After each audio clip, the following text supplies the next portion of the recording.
현대 의사들의 발표에 따르면 오늘을 사는 이 현대인들 95%가 여러분 열등감을 다 갖고 있다고 합니다. 자, 그렇다면 여러분은 어떤 열등감을 갖고 있습니까? 여러분, 열등감은 타인과의 비교에서 오는 것이죠. 한번 생각해 보십시오. 다른 사람과 나의 용모를 비교합니다. 그래서 저 사람보다 내가 못하다, 내 코가, 내 눈이, 내 입이 못하다, 그럴 때 열등감이 찾아옵니다. 학벌 또한 그렇죠. 재능이 그렇습니다. 가정 환경을 비교합니다. 우리는 자주 자신을 작고 보잘것없는 메뚜기로 여기버립니다. 오늘 이 본문을 보면 우리는 약속의 땅의 벼랑 끝에 메뚜기처럼 작고 보잘것없다고 생각하면서 주눅 들어있는 이스라엘 백성을 만나게 됩니다. 그들은 애굽의 속박에서 400년의 애굽의 종에서 벗어나 하나님의 약속의 땅으로 들어가는 소망을 품고 발걸음을 한 걸음 한 걸음 내딛었죠. 그래서 하나님이 약속하신 젖과 꿀이 흐르는 땅의 문턱에 서 있게 됩니다. 그러나 그들은 믿음으로 지금 이 순간 앞으로 나아가기는커녕 주저앉고 있습니다. 가나안 여정의 분기점은 바로 이 가데스 바냐, 이 지점입니다. 이 지역에서 발생한 오늘의 이 사건을 통하여서 오늘 이스라엘 백성의 행보는 전혀 다르게 바뀌어지게 됩니다. 이스라엘 백성이 애굽에서 가데스 바냐 오기 전까지는 마치 인생이 오르막길처럼 올라가는 인생이었습니다. 물론 그때 몇 가지 죄를 짓는 사건을 통하여 하나님의 책망을 받았지만 약속의 땅으로 소망을 품고 만나와 메추라기의 기적을 경험하고 적을 무찌르는 놀라운 역사와 선물이 단물로 바뀌어지는 놀라운 경험들을 다 하게 됩니다. 그런데 오늘 이 가데스 바냐에서 12 정탐꾼의 정탐 가서 돌아와 보고하는 그 보고의 백성들의 반응을 통하여서 이후부터는 절망과 회한의 내리막길로 치닫게 됩니다. 실로 여러분, 12 정탐꾼 파송 사건 이후 진행된 일련의 불행한 결과들이 이어지게 되는데요, 모세가 가나안 땅을 정탐하기 위해 각 지파 중에 대표 한 명씩 뽑습니다. 그러니까 12지파니까 몇 명입니까? 12 지도자가 뽑힙니다. 그래서 그 지도자들이 점령해야 될 그 땅에 먼저 들어가서 다 조사하는 겁니다. 스파이로 들어가서 정탐 들어가서 몰래 하나 엿보고 동태를 파악합니다. 돌아와서 이제 전쟁을 치르고 그 땅에 들어가야 되는 것이죠. 정탐을 다 40일 동안 끝내고 돌아와서 정탐을 백성들에게, 모세 지도자에게 보고를 하게 됩니다. 그런데 여러분, 보고를 하는데 보고서가 2개가 되는 겁니다. 12명이 40일을 똑같은 장소, 똑같은 지역, 똑같은 환경을 다 시간을 보내고 돌아왔는데 보고서가 2개요. 2개의 목소리로 나뉘어지게 됩니다. 먼저 두려움의 목소리가 울려 퍼집니다. 10명의 정탐꾼의 보고는 31절에 나와 있는데요, 31절 보십시오.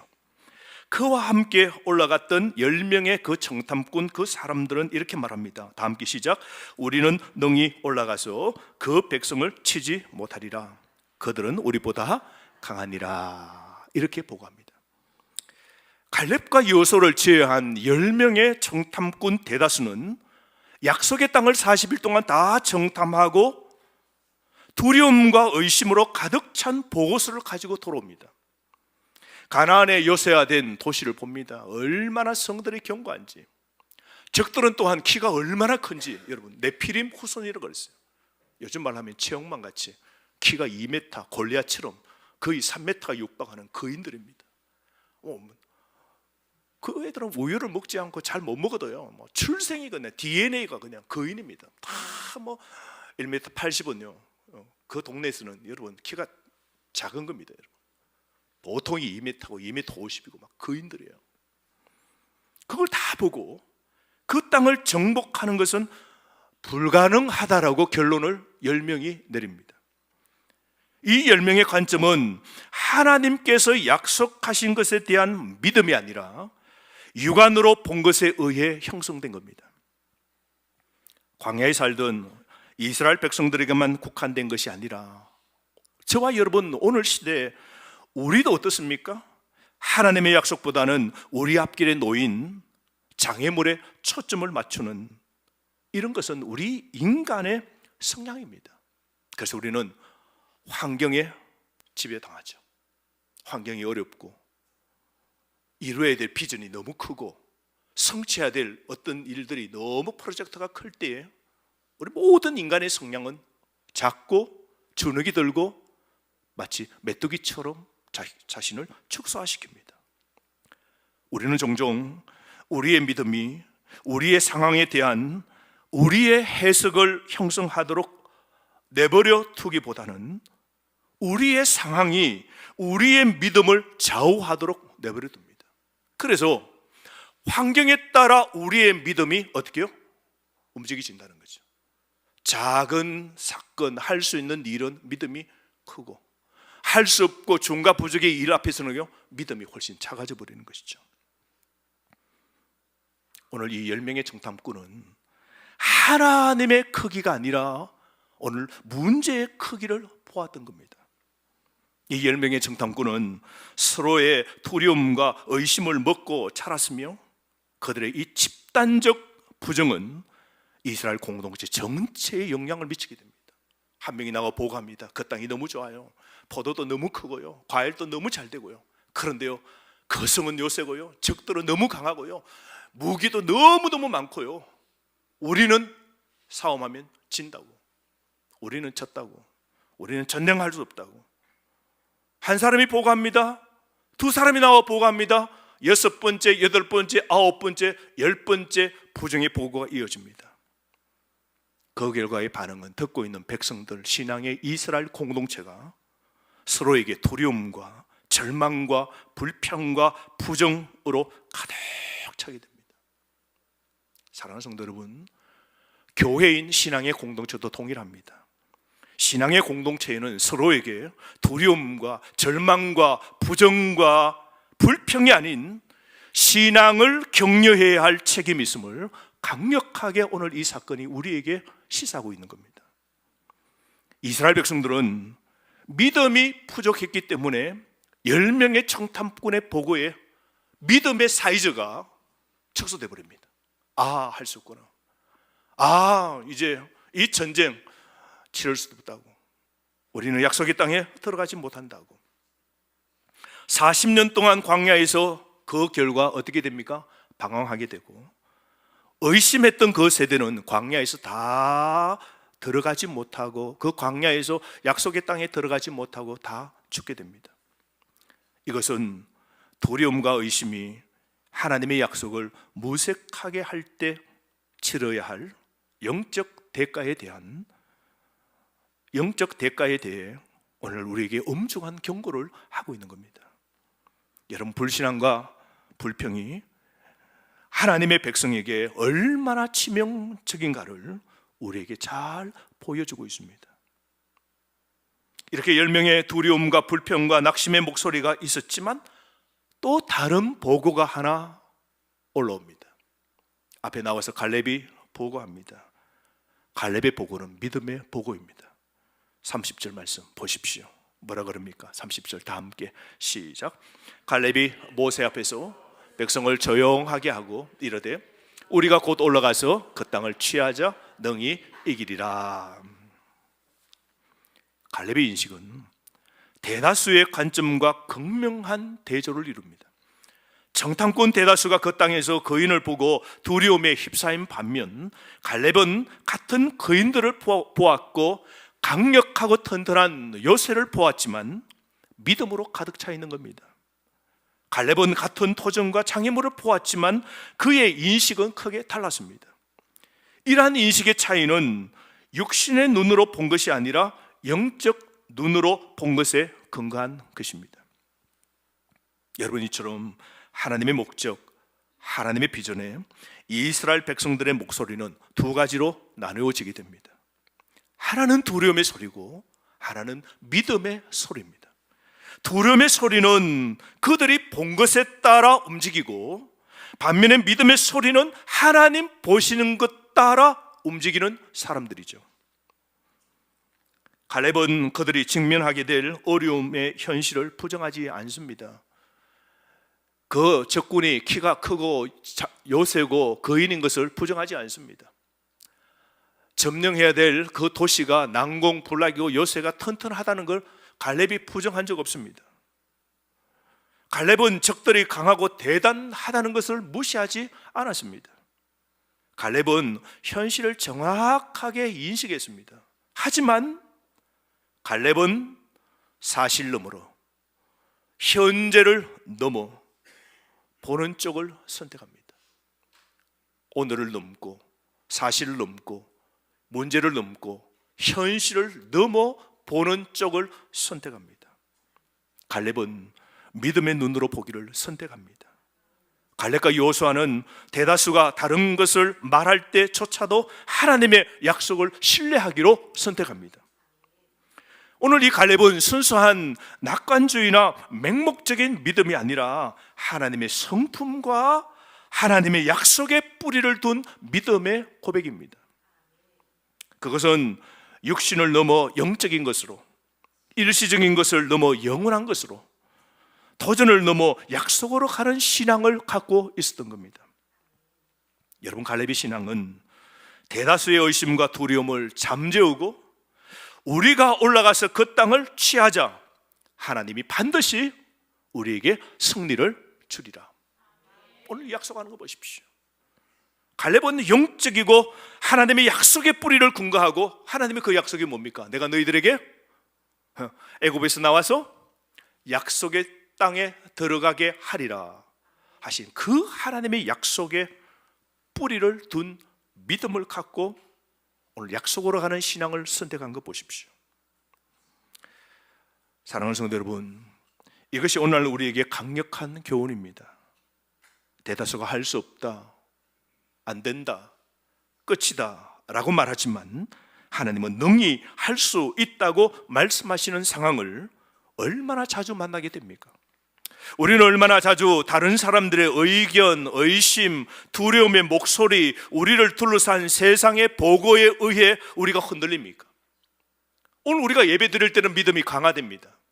딱 이 예배 마치고 우리가 식당에 가서 밥을 먹든 월요일부터 토요일까지 세상에 살든 할 때 어떻게 삽니까? 우리의 믿음이 흔들리죠. 보는 것에 따라 우리의 믿음이 움직이죠. 큰 문제 앞에서는 우리의 믿음은 다 사라지고 없는 겁니다. 하나님이 없는 듯 삶을 살게 됩니다. 우리는 얼마나 자주 땅의 거인들, 우리 앞을 가로막는 도전과 장애물을 바라보며 상대적으로 메뚜기처럼 느끼며 살고 있습니까? 그러나 여러분, 하나님은 우리를 메뚜기 태라고 부르시지 않으셨습니다. 여러분, 하나님은 우리에게 두려움이나 의심 속에서 살라고 부르지 않으셨습니다. 하나님은 우리에게 다수에게 휘둘리라고 요구하시지 않으셨습니다. 하나님은 우리를 갈렙같이 부르셨습니다. 하나님은 우리를 믿음의 눈으로 부르셨습니다. 하나님은 대다수가 다른 것을 말할 때조차도 그분의 약속을 신뢰하라고 우리를 부르십니다. 여러분, 우리가 믿어야 할 것은 다수의 사람, 불신, 불평, 주장이 아니라 하나님이 누구이신지를 믿어야 됩니다. 하나님께서 약속하신 것을 믿는 것입니다. 우리 하나님은 그 어떤 거인, 그 어떤 문제, 그 어떤 사건보다 크시고 어떤 장애물보다 강하시며 어떤 도전보다 더 강력하시다는 것을 알기 때문에 믿는 것입니다. 그러나 여러분, 우리는 갈렙처럼 되어야 됩니다. 아멘. 신앙의 눈으로 보는 것을 선택하시기를 바랍니다. 다수가 다른 말을 할 때에도 하나님의 약속을 신뢰하는 쪽을 선택하시기를 바랍니다. 다수를 넘어 믿기로 선택하십시오. 하나님의 말씀은 언제나 참되고 하나님의 말씀은 언제나 신뢰할 만합니다. 그러므로 여러분, 신앙은 감정이 아닙니다. 신앙은 느낌이 아니에요. 신앙은 보는 것이 다가 아닙니다. 오늘의 현실이 전부가 아니에요. 신앙은 우리의 소원도 아니고 신앙은 우리의 단순한 희망도 아닙니다. 신앙은 하나님의 약속입니다. 신앙은 보는 방식입니다. 그래서 믿음의 신앙의 사람은 무엇을 보는 겁니까? 문제를 보는 것이 아니라 사건을 보는 것이 아니라 하나님을 보는 것입니다. 신앙은 삶의 방식입니다. 그 사람의 방식을 보면 그 사람의 믿음이 보이는 것이죠. 그 사람이 말하는 것, 그 사람이 하는 행동을 보면 그 사람의 신앙의 사이즈를 알 수 있는 것이죠. 신앙은 삶의 전제의 방식입니다. 그러니 여러분, 믿음을 선택합시다. 하나님을 신뢰하기로 선택합시다. 다수 세상의 많은 사람들 넘어서 하나님 믿기를 선택하시기를 바랍니다. 그렇게 할 때 하나님의 약속이 우리 삶에서 이루어지는 것을 여러분이 보게 될 것입니다. 우리는 가나안 땅이 우리의 기업이 되는 것을 보게 될 것입니다. 우리는 거인들이 무너지는 것을 보게 될 것입니다. 우리는 하나님께서 약속하신 승리를 보게 될 것입니다. 그리고 우리는 하나님께서 모든 것이 가능하다는 것을 알게 될 것입니다. 그러므로 기적은 누구에게 있는 겁니까? 하나님을 계산해 넣는 사람, 하나님을 보는 사람이 하나님의 기적을 경험하게 되는 것이죠. 여러분, 우리가 신앙생활을 하면서 메뚜기 사고방식을 어떻게 우리가 거부할 수 있습니까?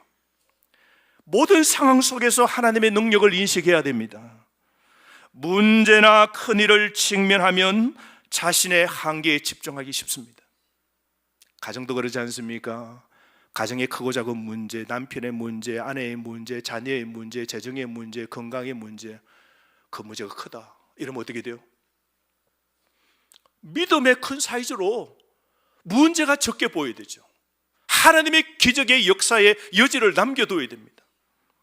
그런데 우리는 그 문제의 크기에 직면할 때에 그 문제가 클수록 그 도전이 도저히 이룰 수 없는 큰 문제 앞에서는 어떻게 해요?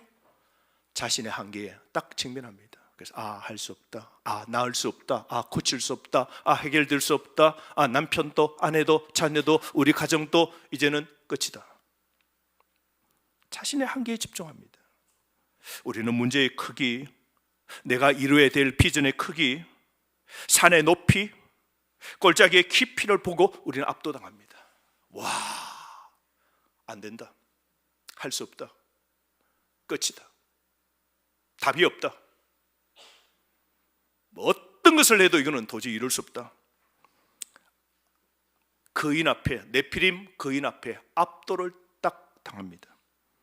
그러나 여러분, 우리의 초점을 우리의 능력에서, 나의 한계에 있는 그 능력에서 하나님의 능력으로 옮길 때 우리는 사물을 새로운 시각으로 보게 될 겁니다.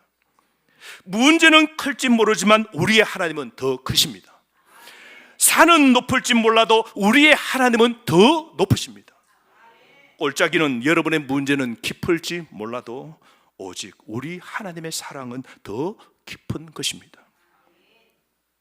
여러분, 다윗과 골리앗 이야기를 잘 아시죠? 다윗은 훈련된 전사가 아닙니다. 다윗은 뭐 하는 사람이었습니까? 목동입니다. 양치는 소년 목동이었습니다.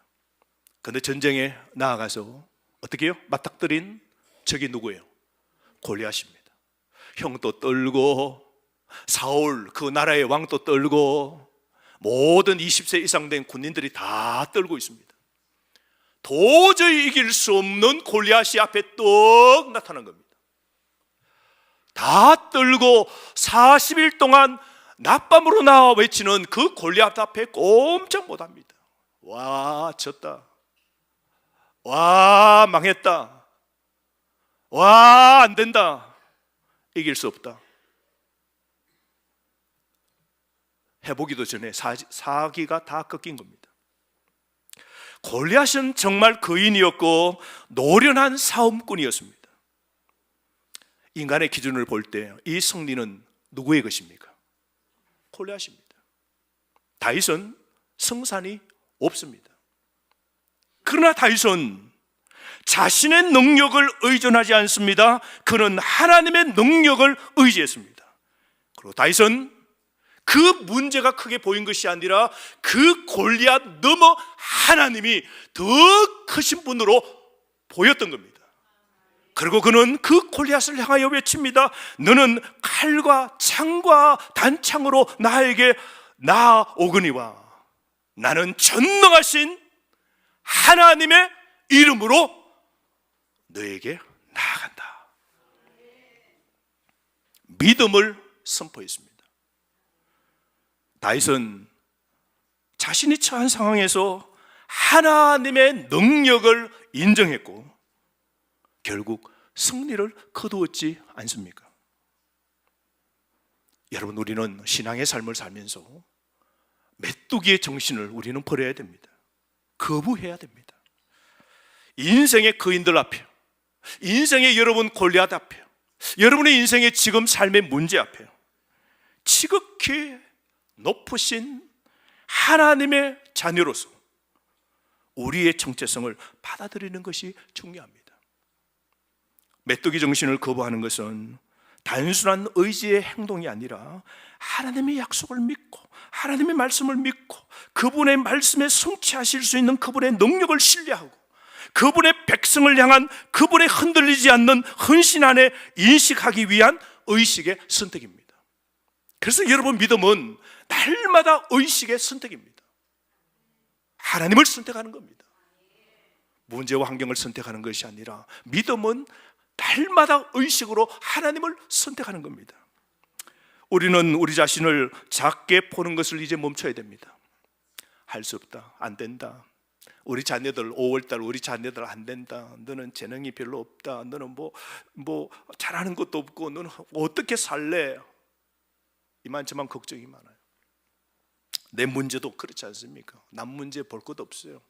내 문제, 우리 가정의 문제만 보더라도 꺾여진 여러분을 절망케 하는 그 문제가 무엇입니까? 여러분을 점점 거인이 아니라 메뚜기로 만들어, 영적 거인이 아니라 여러분을 영적으로 메뚜기로 만들어버리는, 여러분을 작게 보게 만드는 그것을 이제 멈추고 하나님께서 우리를 보시는 그 관점, 우리 자신을 그렇게 봐야 됩니다. 하나님 우리를 어떻게 보십니까? 하나님의 자녀로 보십니다. 우리의 거인들 앞에서 우리는 우리가 누구고 우리가 누구의 사람인지를 기억해야 됩니다. 우리는 메뚜기가 아닙니다. 우리는 하나님의 자녀입니다. 우리는 왕의 자녀입니다. 우리의 왕은 사랑하시는 자녀들에게 세상의 골리앗, 세상의 문제, 세상의 거인을 이길 수 있는 능력을 주시는 분이십니다. 우리는 우리를 사랑하시는 우리 하나님을 통해 이기는 자 이상의 존재입니다.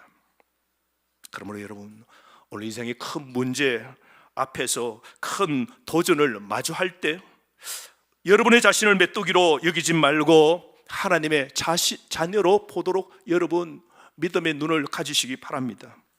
그리고 지금의 문제에 초점 맞추지 마십시오. 자꾸 이 문제에 초점을 맞추지 말고 하나님의 약속에 초점을 맞추십시오. 그 약속이 뭡니까? 하나님을 신뢰하라고, 하나님을 의지하라고, 하나님의 능력을 계산해 넣으라고, 기도하라고 하신 그 약속에 초점을 맞추고 오늘 살아가시기를 바랍니다. 여러분의 삶에 그저 문제 앞에 연연해하지 말고 기회에 도전하시기를 바랍니다. 두려움으로 마비되지 말고 믿음으로 추진하시는 여러분 되시기를 바랍니다. 우리는 우리가 대면할 수 있는 어떤 삶의 문제보다도 크신 하나님을 섬기고 있지 않습니까? 우리가 누구를 믿고 있습니까? 오늘 이 아침 우리가 누구에게 예배드립니까? 하나님은 여러분 멀리 계시거나 무관심하신 하나님이 아니시라 우리 삶에 깊이 관여하시고 모든 우리의 눈물과 우리의 아픔과 우리의 절망과 모든 우리의 의심의 순간을 지금 또 꿰뚫어 보고 계시는 분이 내 아버지십니다. 우리의 하나님이십니다. 그리고 하나님은 멀리서 팔짱을 끼시고 이렇게 우리 고생하는 것을 두고 이렇게 계시는 분이 아니십니다. 우리 하나님이 뭐라 그랬습니까? 두려워 말라, 놀라지 말라, 내가 항상 너와 함께 함이니라. 오늘 또 우리와 함께 계시고 우리 가정에 함께 계시고 불속을 걸을 때 우리와 함께 걸으시고 우리가 더 이상 나갈 수 없을 때는 우리를 들어서 덩날개에 우리를 업으시고 독수리처럼 우리를 업고 건너가게 하시는 분이 우리가 믿는 하나님이십니다. 여러분, 우리는 오늘 이 아침 이것을 잊지 말아야 됩니다. 우리는 메뚜기가 아닙니다. 따라합시다. 나는 메뚜기가 아닙니다. 하나님의 자녀입니다. 나는 하찮은 존재가 아니에요. 세상은 나를 하찮게 보더라도 나는 왕이신 그분의 자녀입니다.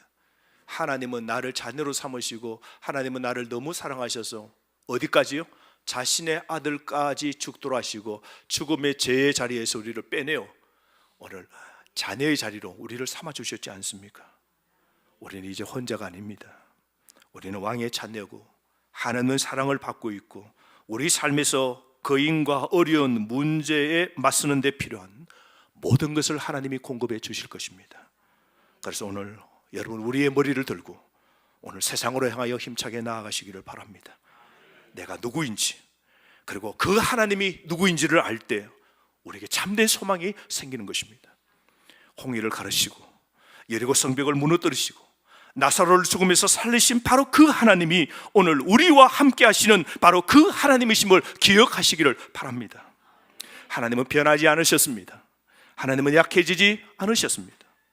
여러분 우리가 보기에 기적 같은 놀라운 일들도 하나님께서는 일상입니다. 여러분 자신이 하찮게 느낌을 거부하고 모든 상황에서 하나님의 전능하심을 인식하고 인생의 어려움에 직면할 때마다 인생의 힘든 일을 직면할 때마다 하나님 그 약속에 의지하고 하나님 말씀 의지하고 주일날 예배드리고 문제 앞에 기도하고 믿음으로 할 수 있다라고 선포하면서 우리 가정은 된다고.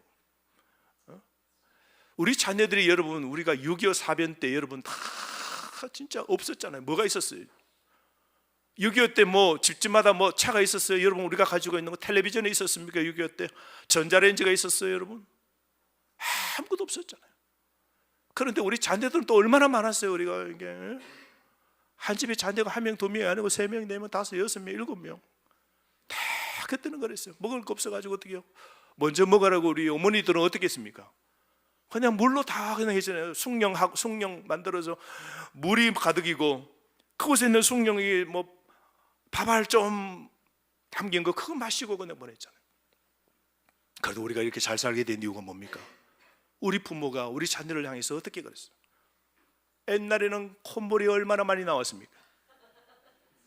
학교 입학하면요 반드시 애에게 해야 될 게 뭡니까? 수건을 여기 해가지고 핀으로 꽂아서 꼭 달고 오라 그랬어요. 왜요? 선생님이 휴지가 없어가지고 애야 달아놓은 그 수건을 가지고 흥 그래서 선생님도 흥하라 그러고 엄마도 코대고 흥 자네 보고 늘 흥하라고 그래서 우리가 잘 된 것 아닙니까? 없어도 자녀 잘 될 줄 소망 갖고 그렇게 키워서 된 겁니다. 우리는 더욱이 하나님을 믿습니다. 흥하게 하신 하나님 우리가 믿고 살지 않습니까? 그러므로 하나님 그 믿고 내 가정의 문제와 내 삶의 문제를 능히 흥하게 하실 그 하나님을 믿고 소망으로 힘차게 살아가시기를 바랍니다. 지난 주간에 얼마나 기쁜지 모릅니다. 지난 주간에 우리 온 성도들이 2층의 비전센터에 들어가서 그 아름다운 동산에 삼면의 유리가 된 곳에서 우리가 식사하면서 보내는데 모두가 감탄하고 모두가 기쁨이었고 모두가 축제였습니다. 지난 한 주간은 여러분이 보았던 앞에 있는 우리 야훼의 그 횡명한 그 땅을 아름다운 소나무로 다 6그루를 만들어 놓았습니다. 오늘 식사하시고 가셔야 돼요. 여러분 식사하시고 거기 가서 커피 드시고 하십시오. 커피는 들고 가셔야 돼요. 뿐만 아니고 거기 야생화 꽃들을 그 주변에 지금 다 뿌려놨습니다. 그리고 잘 자라라고 볏짚을 쫙 비단결처럼 깔아놓았습니다. 앉아 한 주, 2주, 한 달 되면요 사스데이지, 페랭이, 금계국 쫙 올라옵니다. 거기다 여러분들이 그 꽃길을 걸을 수 있도록 그렇게 해서 거기서 또 이렇게 징금다리 돌들을 쫙 놓을 겁니다. 너무너무 감동입니다. 이만한 곳이 없습니다. 참 저는 매일매일 감동입니다. 하나님이 하신 일에 반응하여 감사하는 건요 마땅히 성도의 그 자세이죠. 늘 감사해요. 너무 감사합니다. 하나님 감사합니다. 불가능한 걸 가능케 이루시고 하나님의 뜻과 계획 속에서 우리 성도들의 헌신과 그 노력으로 하나님이 감동, 감화하셔서 하나님이 앞서 일하시고 우리는 그 믿음에 능히 일하시고 흥하게 하시는 그 하나님의 믿음에 반응한 우리 성도들을 통하여 이루어지는 기적을 볼 때 너무너무 기쁜 거예요. 다음 주 토요일은 이제 우리 사무실부터 해서 이사 먼저 들어갑니다. 중국 나기 전에 가서 좀 옮기고 그렇게 하는 것은 괜찮다 그래요. 다음 주는 정말 더 아름다운 곳에서 여러분들을 모셔 그리고 예배드리고 우리가 저 속에서 세상에서 가장 좋은 2층의 공간에서 주일 마음껏, 아니 온 동산 마음껏 다니면서 진정한 쉼을 누리고, 여러분 그래서 우리 이 숲속에 거하는 어떠한 한 사람도 메뚜기의 신앙처럼 할 수 없다, 우리 가정 안 된다, 자녀도 안 된다 라고 하는 사람 없고, 모두가 믿음의 태도로 반응하고 하나님을 찬양하여 영광 돌려드리는 온 성도 되기를 주의 이름으로 축복합니다.